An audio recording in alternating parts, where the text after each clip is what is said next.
ಆಚಿ ಮಸಾಲ ಎಂತ ಅಡಿಗೆಯ ರುಚಿಯಾಗೋ ರಹಸ್ಯವು 20 ರೂಪಾಯಿ. ಇನ್ನು ನಾಗೇಂದ್ರ ರಾಜೀನಾಮೆ ವಿಚಾರಕ್ಕೆ ಸಂಬಂಧಪಟ್ಟಂತೆ ಸಿಎಂ ಡಿಕೆ ಶಿವಕುಮಾರ್ ಪ್ರತಿಕ್ರಿಯೆ ಕೊಟ್ಟಿದ್ದಾರೆ. ನಮ್ಮ ಪಕ್ಷದಲ್ಲಿ ಯಾರಿದ್ದಾರೋ ಅವರೆಲ್ಲ ಶಿಸ್ತಿನ ಸಿಪಾಯಿಗಳು. ಶಾಸಕರು, ಸಚಿವರು ನಮ್ಮ ಪಕ್ಷದ ಶಿಸ್ತಿನ ಸಿಪಾಯಿಗಳು. ಎಲ್ಲರೂ ಕೂಡ ಶಿಸ್ತಿನಿಂದಲೇ ಇದ್ದಾರೆ ಅಂತ ಸಿಎಂ ಡಿಕೆ ಶಿವಕುಮಾರ್ ಹೇಳಿದ್ದಾರೆ. ಈ ಮಾತಿನ ಮರ್ಮ ಏನು ಹಾಗಾದ್ರೆ? ಎಲ್ಲರೂ ಶಿಸ್ತಿನ ಸಿಪಾಯಿಗಳೇ ಅಂತ ಅಂದ್ರೆ ರಾಜೀನಾಮೆ ವಿಚಾರಕ್ಕೆ ಸಂಬಂಧಪಟ್ಟಂತೆ ಹಾಗಾದ್ರೆ ಡಿಕೆ ಶಿವಕುಮಾರ್ ಅವರ ನಿಲುವೇನು ಗೊತ್ತಾಗಬೇಕಿದೆ.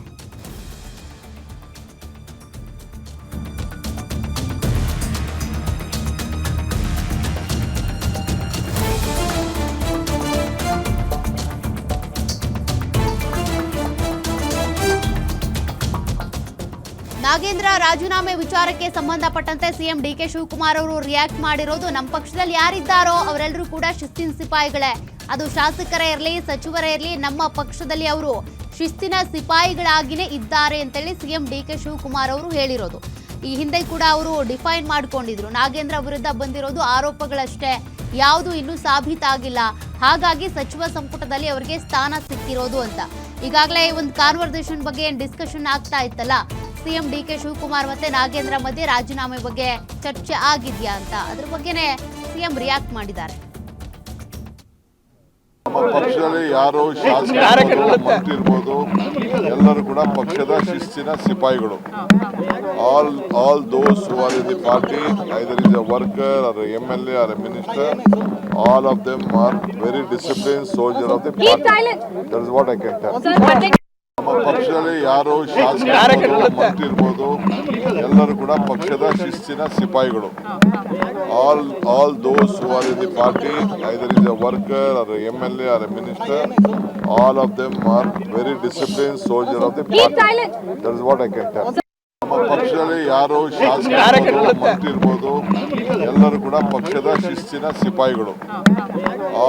all those who are in the party, either is a worker or a MLA or a minister, all of them are very disciplined soldier of the party. That is what I can tell. ನಮ್ಮ ಪಕ್ಷದಲ್ಲಿ CM DK Shivakumar ಅವರ reaction ಇದು. ನಾಗೇಂದ್ರ ರಾಜೀನಾಮೆ ವಿಚಾರಕ್ಕೆ ಸಂಬಂಧಪಟ್ಟಂತೆ ಎಲ್ಲರೂ ಶಿಸ್ತಿನ ಸಿಪಾಯಿಗಳು ಅಂತಾನೆ ಡಿಫೈನ್ ಮಾಡ್ಕೊಂಡಿದ್ದಾರೆ ಸಿಎಂ ಡಿಕೆ ಶಿವಕುಮಾರ್ ಅವರು.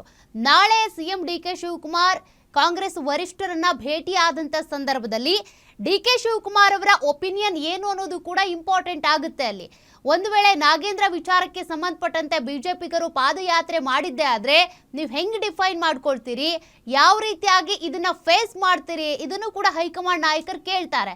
ಅದರ ಜೊತೆಗೆ ಅವ್ರ ರಾಜೀನಾಮೆನೇ ಅನಿವಾರ್ಯ, ಬೇರೆ ಆಪ್ಷನ್ನೇ ಇಲ್ಲ ಅಂತ ಅಂದರೆ ಹೈಕಮಾಂಡ್ ನಾಯಕರು ರಾಜೀನಾಮೆಗೂ ಕೂಡ ಸೂಚಿಸಬಹುದು. ಆಗ ನಾಗೇಂದ್ರ ಅವರಿಗೆ ಬೇರೆ ವಿಧಿ ಇಲ್ಲ, ದಾರಿ ಇಲ್ಲ, ರಾಜೀನಾಮೆ ಕೊಡಬೇಕಾಗುತ್ತೆ. ಬಟ್ ನಾಳೆ ಹೈಕಮಾಂಡ್ ನಾಯಕರ ಜೊತೆಗಿನ ಮೀಟಿಂಗ್ನಲ್ಲಿ ಏನಾಗುತ್ತೆ ಆ ಕುತೂಹಲ ಇದ್ದೇ ಇದೆ.